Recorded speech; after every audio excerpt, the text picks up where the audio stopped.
Chenyang is an amazing person. So he is, based in Silicon Valley, and he's a leader and a speaker on technology and innovation, especially on AI, healthcare technology, entrepreneurship, and investment. He really has been a leader in not only in research, but also in translating innovation into products and in guiding so many people to do that. He's a managing partner of PV Med Technology. He is Chief Business Officer of North America or RSP Systems, co-founder of Silicon Valley Future Academy and advisory board member of the Johns Hopkins University Biomedical Engineering Department. He is an advisor of UC San Francisco Health Hub, founding co-chair of Silicon Valley Innovation Executive Forum and Corporate Innovation Huddle, board of director of venture advisors of several AI technology startups in the US and Asia. And between 2009 and 2017, he was the general manager and CTO of Siemens Technology to Business, where he was really guiding this early stage startup partnership and investment. And before that, he was actually at some period of time my colleague, and this is why I wanted absolutely to be here and present him, because since he joined before Siemens Corporate Research and we had some interaction, it was really amazing. And it was, Chenyang was always a very bright scientist, but a researcher, but also with capacity of observing the whole project and managing the whole project. And together with Chenyang, we had a patent in 2004 that I'm so proud of it, because at the time people were not believing that machine learning and data retrieval could do amazing things. We had a patent which I think it would have been impossible to implement it until 2014 or so, but we still thought, he thought, and I partnered with him, that we could do millions of poses, and then for example, this was for CT to X-ray registration, and we could do millions and then do retrieval and machine learning before it was even possible. So I know how futuristic he looks into the future and how fully he understands the technology. He has many publications, and while he actually moved into supporting a startup, he has still 20,000 citations and 40 US and international patents, which is totally impressive. He's an elected IEEE fellow for the significant contributions he has done in AI and healthcare. He is affiliated lecturer at Tsinghua University School of Economics and Management, one of the best schools in China. He regularly speaks and advises CEOs and senior executives of large and medium-sized companies. He is advisory board of US Berkeley's Department of Electrical Engineering and Computer Science between 2009 and 2017, board of director of Bay Area Science and Innovation Consortium. He got his MS and his PhD from electrical engineering from Johns Hopkins University in 95 and 99. So it's really a pleasure for me to have him here, and it's a great honor and opportunity for all of us to listen to him. It's I would say is out of the box talk, but that's exactly what we wanted to see how this innovation goes. Now, the second person I'm introducing, because they talk one after another, or I can do it after Chenyang, or should I do it right now? I do it right now, so we also have more people joining us. We are already at 56. The second person I also have very close relationship with is Christopher Stapleton. And I got to know him in 2003, where we were both keynote speakers of IEEE Symposium on mixed and augmented reality back in 2003 in Tokyo. And we were both the keynote speakers. So we came 2 days earlier by luck, and I spent 2 days walking around different cities of Japan discussing with Christopher, and got such excitement that I invited him to become a visiting professor. He came 2-3 years later to us, and that was really an intersection of two worlds, which was very, very valuable for me and our students. Actually, a lot of creative work in those periods of time on perception and visualization came through this incredible interaction. So Christopher Stapleton is trained as an experienced architect and social entrepreneur, pioneering the limits and power of XR for global entertainment technology brands such as Canon Incorporation, Universal Studio, Disney Imagineering, Nickelodeon Experience Group, Sanrio Theme Park, and Sentosa Resorts. His award-winning creative development of innovative destination experiences have helped define global entertainment, education, and marketing brands in US, China, Europe, and the Middle East.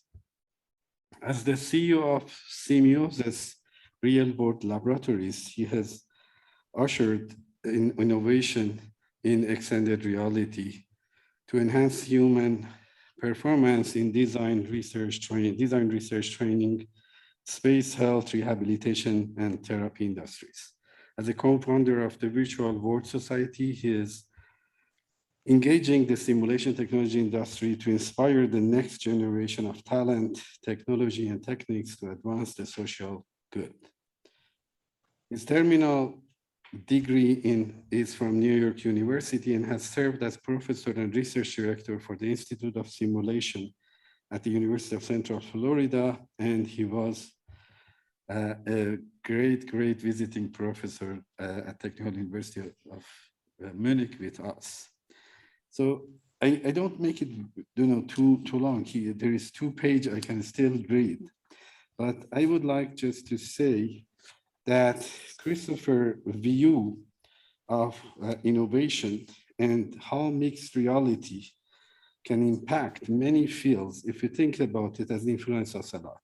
As many of you saw in my talk, I prefer his definition of continuum between mixed from reality to virtuality, that he added the concepts of imagination, and then he could also position books and movies and what he's expert in, which is amusement parks and human experience, into that continuum, which makes, for me, has a lot of application, makes it not only better definition. Some people were asking during my talk why definition is so important, because if I know that I have to think about imagination of the human in between, and that's one important point, then I know that when I'm validating AR technology, I have to validate on the mental mapping. I have to validate how much imagination was impacted by this mixed realities experience. A lot of things we learned from Christopher. And as Navid Nawab, during his talk on sonification, was telling, a lot of sonification ideas came through our small workshop in 2015 between Christopher, Navid, and me, walking around, this time Baltimore, for a whole week and discussing about how sonification and audification can impact our augmented reality technology. So by purpose, I was a little bit long. I could have been much longer to tell, that, also I just noticed I even didn't tell you that Chenyang is an IEEE fellow. Maybe I told, but, and a lot of things about Christopher, but now we are, I think, at 60 and we are ready to, for going for this adventure with both Chenyang and Christopher. Thank you very much. It's really an honor for us to have you, and we are looking forward to your talks. Please go ahead. Okay, so I got to start first. First of all, it's good morning or good evening, no matter where you are. And I think I would say everyone is fortunate to be attending this summer school that organized by Professor Nasir Nawab and his collaborators. I've seen the program. It's all of the well-known experts in the field have come to speak.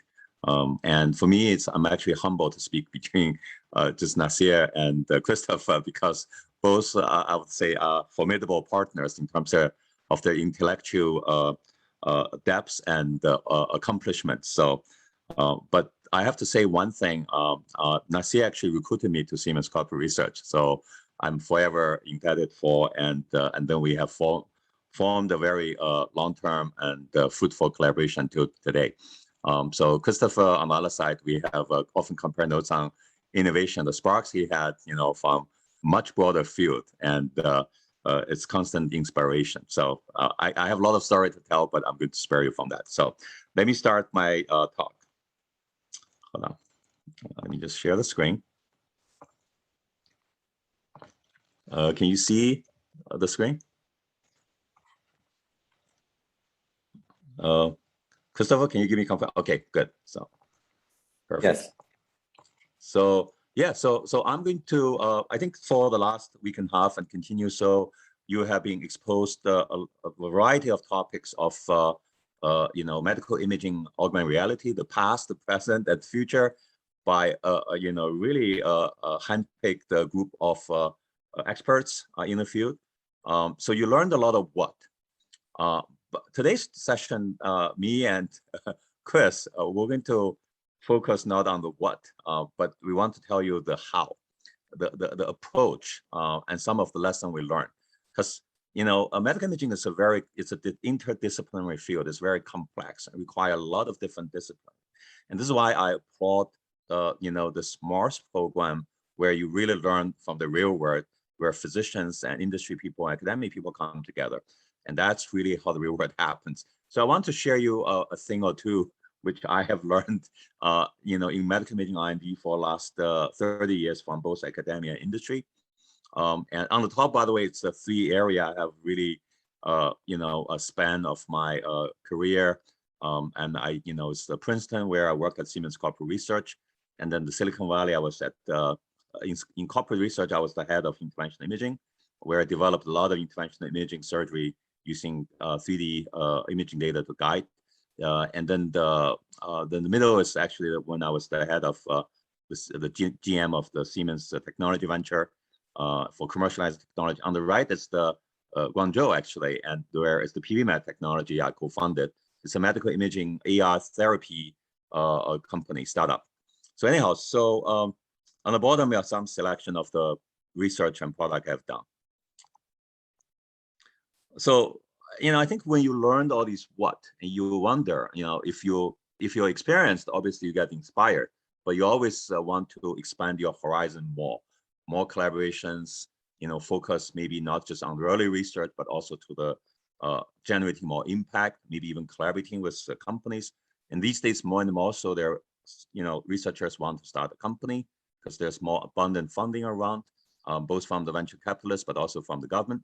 But also as a new starting point, there are a lot of maybe people who just started from other fields in this. They say, how do I start? This sounds complicated, right? So, and hopefully there's something you can take away from my talk. And also obviously Chris' talk afterwards, which I would mention at the very end. So just briefly, this is my career journey from east to west. I grew up in China, and that's a picture I had, until my age 18. I was in a remote city of China called Incheon, where this is when I was 13. That's how I looked like. And I played a Go game. One thing I was proud, I was a champion of my city in the high school time. And so the Go has shaped my career, the way I look at the world, because I look at the world as a complex system with many, many complex patterns. But from the complex patterns, and you can actually devise scheme to approach that, and you can solve any complex problems.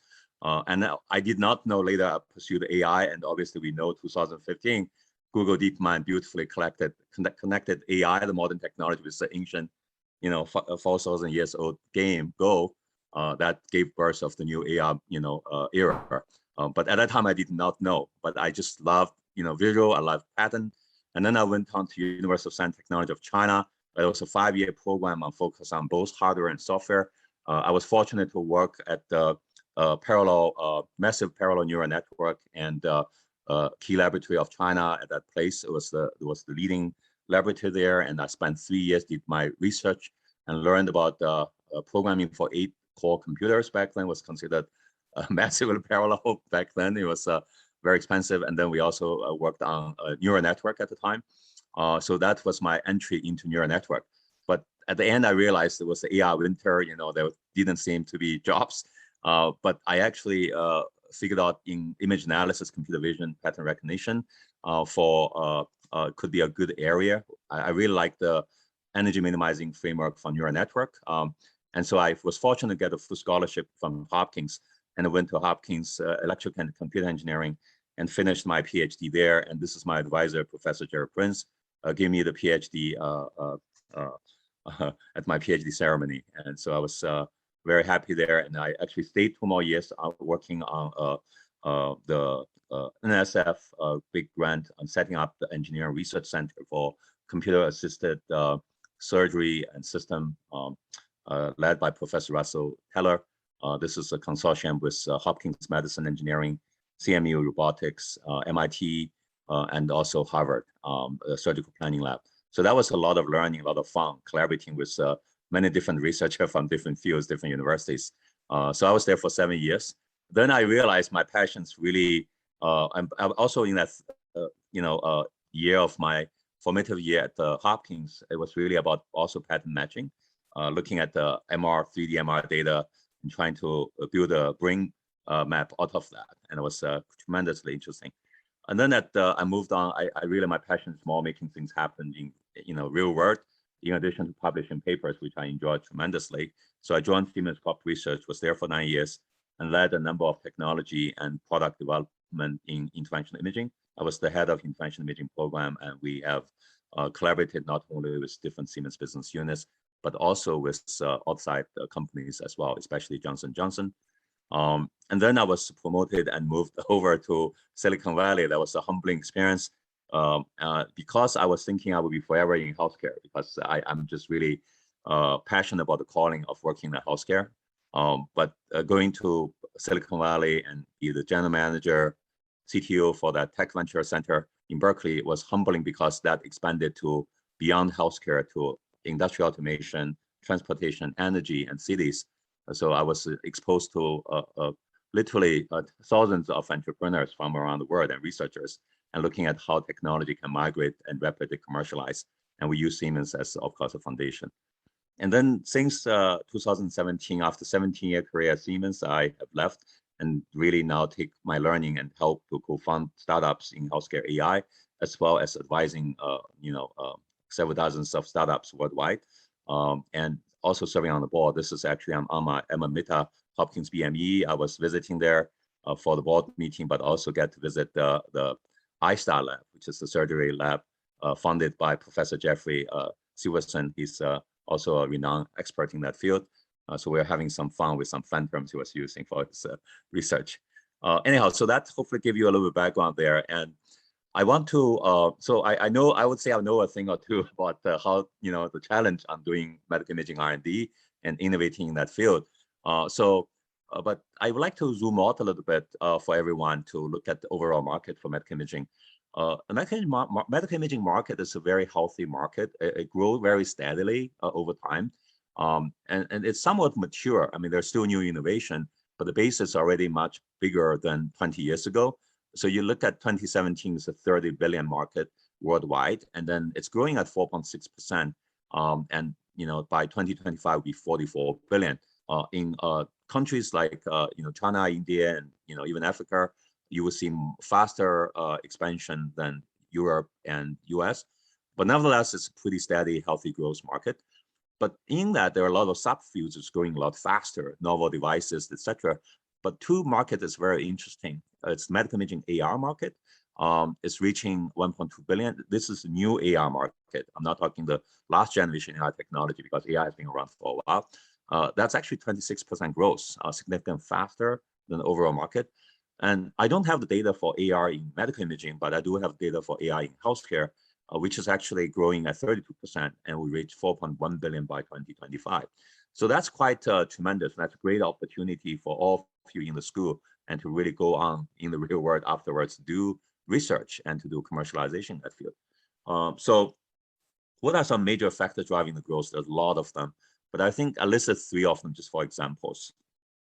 First is increasing demand of early stage diagnosis of disease, such as cancer, cardiovascular, where you have a higher survival rate. And there are a lot more techniques you can do, sensors, as well as imaging device, genomics. And then you also have rising aging demographic around the world. The second one is really on the technology front, and we see exponential technology advancement now in many technology platforms. This is a very exciting time, I have to say. 30 years ago, there are some more on the computer industry where chips are growing exponentially, but now this is it's actually broadening out to as computer plan to every corner of our life and work in all aspects like AI and VR, AR, MR, XR, and IoT, Internet of Things, right, and 5G and blockchain and more. So the third one is really on the device side, right, and software, like rapid innovation in new generation of medical diagnostic imaging device and treatment device and software. Those are some factors that are driving the growth. But despite the what part, which I have spent most of my career focusing on, like all of you, I also realized the key to success, just like when I play golf, is the way you approach it. It's your mindset. It's how you go about it.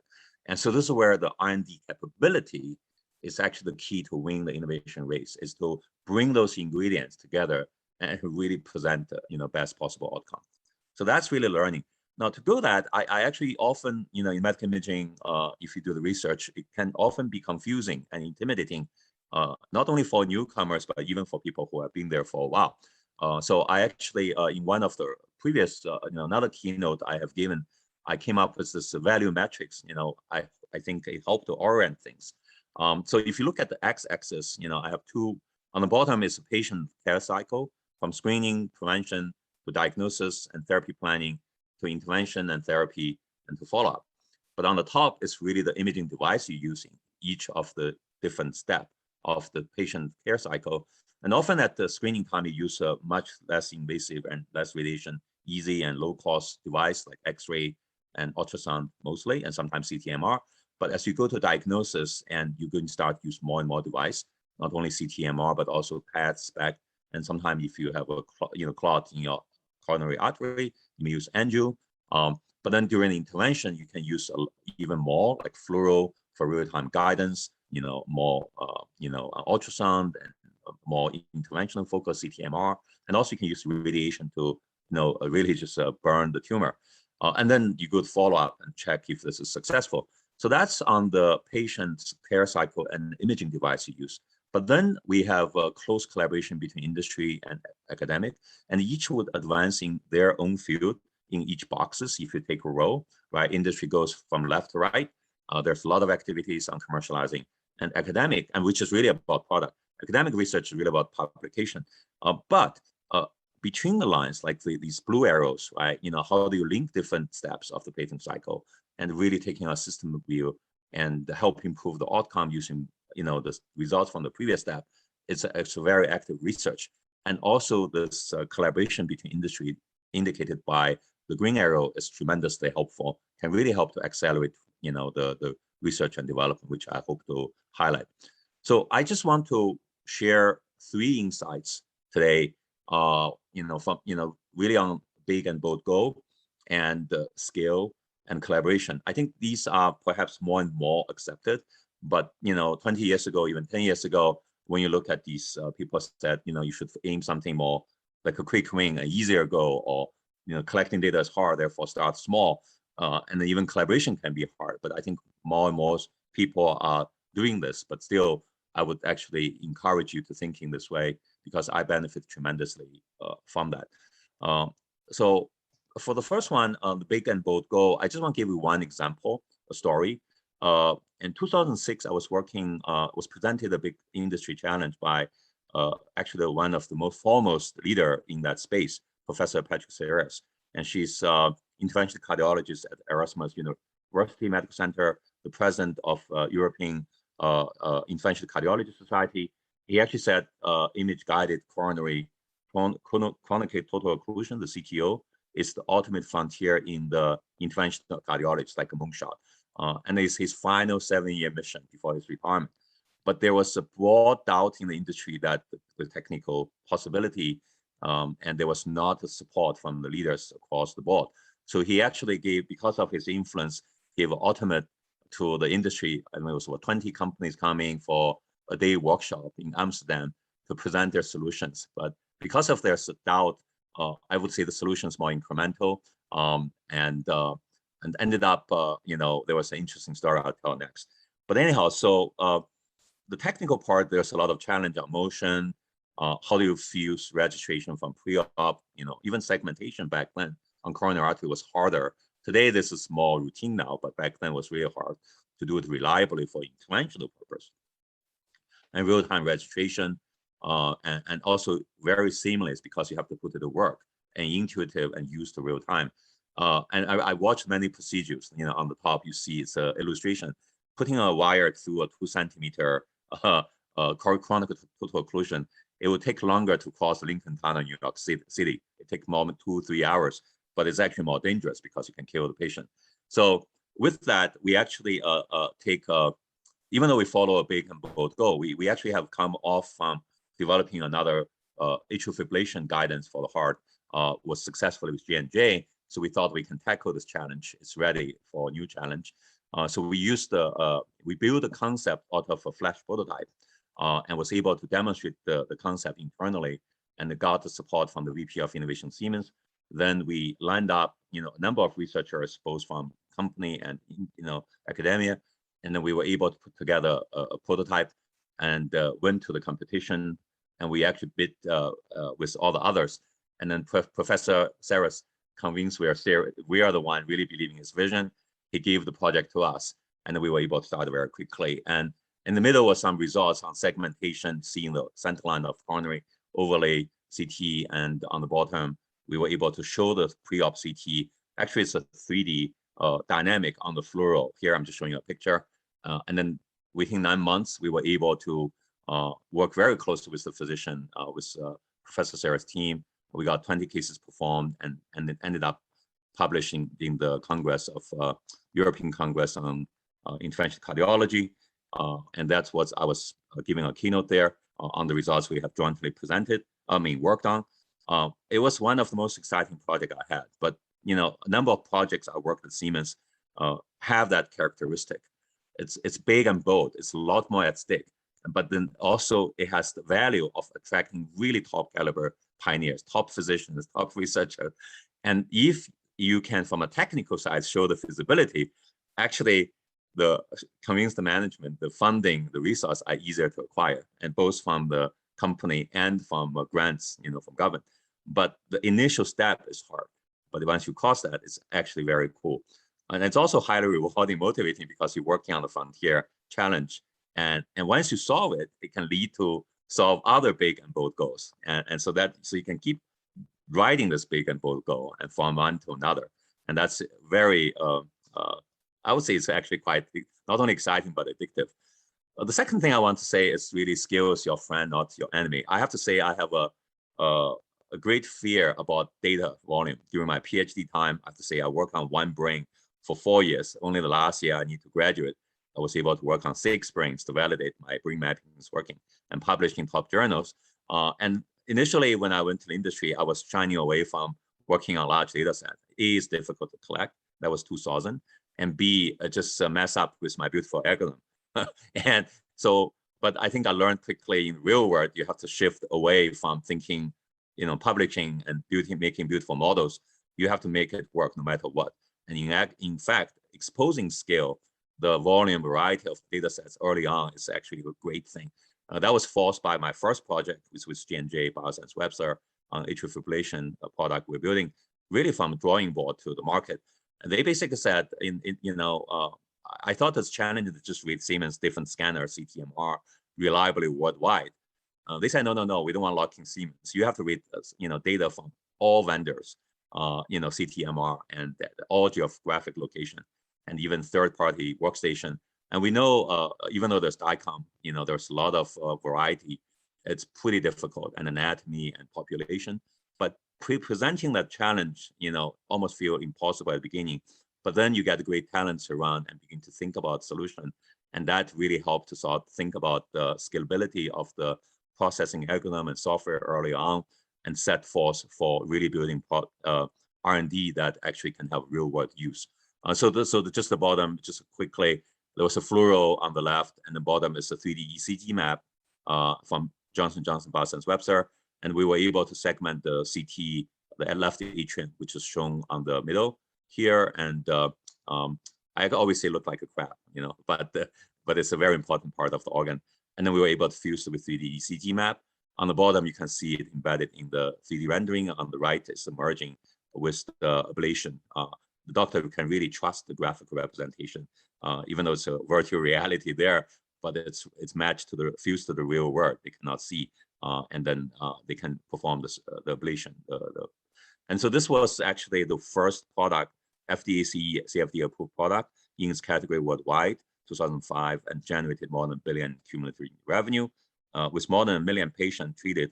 And actually last December, I was invited back to Hopkins, talk about the race to save 1 million people's heart, and that journey. It was a more extended talk. It's kind of interesting to share that with my alma mater. But also physician was able to use that because it's so robust, and then to really use it for many other procedures as well. But initially, I would say the first 2 years of this development, I'm leading this, it was hell. It was very scary. Everywhere I pushed, I feel we couldn't do it. It's challenging, but in the end, the human ingenuity, the team effort, really helped, and then the physicians, But once you did that, build your R&D based on scale at the get-go, then if you can conquer that, and then this really helped give us a really blossom into many platforms, prototype platform, product platform within my program on a variety of applications. So it gave really laid out a very healthy growth of the program for 8 years time I was there, and including having attracted enough funding to finance multiple PhD students at Technical University of Munich when Nasir left Siemens Corporate Research and went to QM. So that was just fantastic, as well as many other PhD students, in UK and also US. So that was very interesting. This one, I think because of time, I will not speak too much, but basically, the other thing is on the data side. I felt we were ahead of time, and I believe that back then that medical imaging R&D, commercial system often are tested on dozens of data. It was released. It was not the future, even before the AR. And I believe it's more like a pharma side, right? You will, it's like a pharma 30 years ago will be the medical imaging. Next 30 years, it requires significant more data set to validate the consistency, the performance. So with that, and with the approval of the management, and we set up the medical imaging validation center in Beijing. I co-founded that center. We actually built a network with hospitals and they have a lot of data there, doctors. And in the end, the one thing I was very proud is we collected 200 physician labeled data, cancer data, tumor data in 6 months. We were able to validate 14 metrics we published. And then later on, we opened up the data, and we led the largest tumor segmentation grand challenge at that time at MICAI. And then like 35 companies and universities participated, including the NIH team participated in the challenge. So that's the scale orientation is very important. To summarize, the large scale orientation helps to design the problem more scalable over data volume and variety. Also help lead new paradigm for R&D. It helped to lead new algorithms, new software, and also help to lead to use more emerging technology as well to tackle the challenge. So I think it's difficult initially, but once you think that way, you never go back. the last one, the last piece here on the approach, the how side is collaboration. We all know how to collaborate, right? But I have observed over the years, there's good collaboration, there's bad collaboration. And the challenge in collaboration, particularly in medicine, in healthcare, it's definitely not easy. It's interdisciplinary. You have to particularly align the needs from different participating parties, especially if they come from different disciplines. Even understanding them is challenged, right? Often conflicts misunderstanding can occur. That can erode trust, right? Really lack the collaboration. So I have a 3 C's I use, for successful collaboration. The first one is collaborate wisely. It's really about the people side, and choose your team very wisely. Physician in particular are very important, but also your team, academic partners, whoever work on your team, and they need to have a shared vision and passion. They need to believe in the objective, the cause, and then can fully commit it with their time, effort, and to make it happen. It does not need to be a visionary leader like Patrick Serres. I worked actually on electrophysiology with Nasir Marouche. He's an emerging leader at the time, and his passion, his dedication, it was contagious. And so we had a fantastic collaboration. He later became the expert in the field. The second one is collaborate well. Really, by collaborating well, is you first start from giving out most, but bring the top game to the collaboration. Spend really effort, understand a collaborator perspective. One of the best things we did when we developed the Carto merge, which is the atrial fibrillation product, my partner, who was product manager and from Germany, we actually went on a multi-day learning school with the physicians and tried to learn how to perform on the system. And that perspective really helped us to communicate physician, also knowing how to develop this entire product. And also developing high trust is critical. Here, there's a trust equation we use in the business leadership. Is trustworthiness is equal credibility, plus R is reliability, and how reliable you are to your partners in delivering your results, your promise, walk the talk, and intimacy. It's on the people side, it's on the connection side, and then also the self-orientation. So you can see for people who are more self-oriented, they will have a low trustworthiness. So it's really about giving out, not getting a lot, and that will build a long-term trust. And so when you do that, you will get the build product that doctor really passionate about. In this case, it's a prototype we deployed in Italy that we want to take it away because it's not clinical approved yet. He said he didn't know what to do without the software. He said it's not ethical even for him to go back the old way. So that's the ultimate praise you can have if you build those kind of trust and have a really good collaboration. Last one is just be very efficient, and you need the right structure, objective, and be clear, be very agile and flexible. And you have to constantly set clear expectation with clear milestones. And also these days you can build a lot of efficient utility tool. These days, there are a lot of cloud tools and SaaS tools that really help you to speed it up, the efficiency.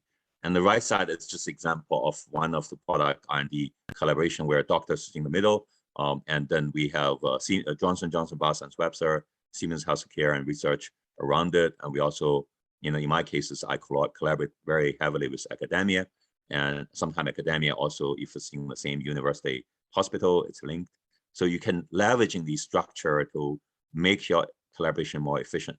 So to summarize, the value of collaboration is really focus on tackle big and bold goal with with shared expertise resource, and then you can achieve higher degree of success outcomes. And in this case, it's often having a mentor and working another experts lab, like Professor Nasir Nawab, to get your career started, or collaborate, with experts, in the summer school, or your university or your company, and your hospital could really help. And then your results will be more visible in public because of the reach of collaboration network, the challenge of your problem. And then really having a shared common challenge goal is really invigorating, I would say, inspiring to attract new talents to join. So I would like to wrap it up, just talking a little bit about AI and healthcare. Now some lesson learned I had on conducting effective medical imaging R&D and innovation. AI is really primed to scale, so this is a perfect time to come to the school here and learn, especially in medicine. So this is a data come from the ARC Invest, and they talk about AI VR market will grow 59%.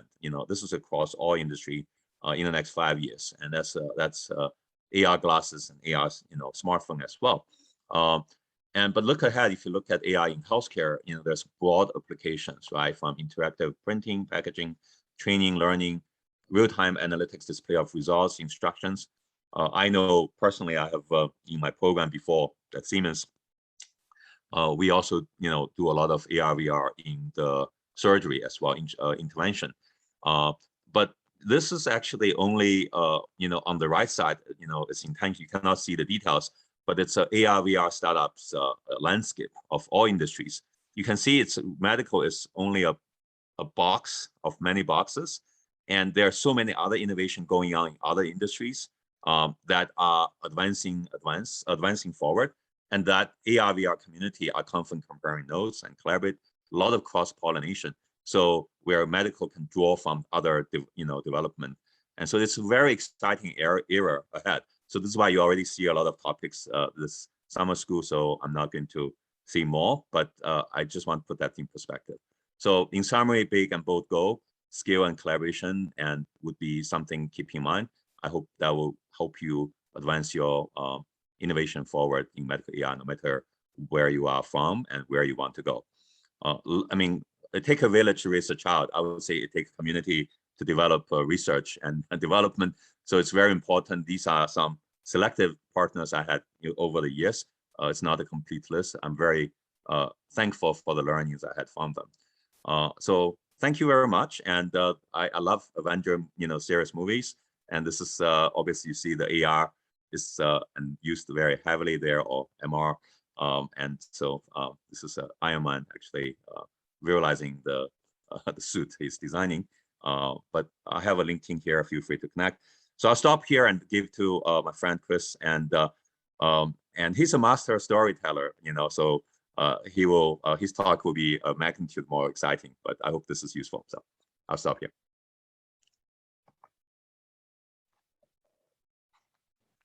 Did you want questions and answers now, or do you want me to go right into? I think that's just maybe 1 or 2 questions real quick. I can do a quick answer. I do want to move on to you so that we have some, hopefully have drawn questions as well. I know time is, we'll see. So yeah. So I see some questions here. Is it possible to export use Kaito map 3D in another platform like Unity? I think this one, at the time, of course, when developed, it should be, but you should double check with the system. This is a bioscience website system Siemens developed, but I suppose it's possible, but you should check. And once you check it, put in Unity, that'd be very cool. So I don't know anymore because I don't do the development anymore. So I don't know the latest software that includes that feature or not. Maybe just 1 question and then we'll move on. Yeah.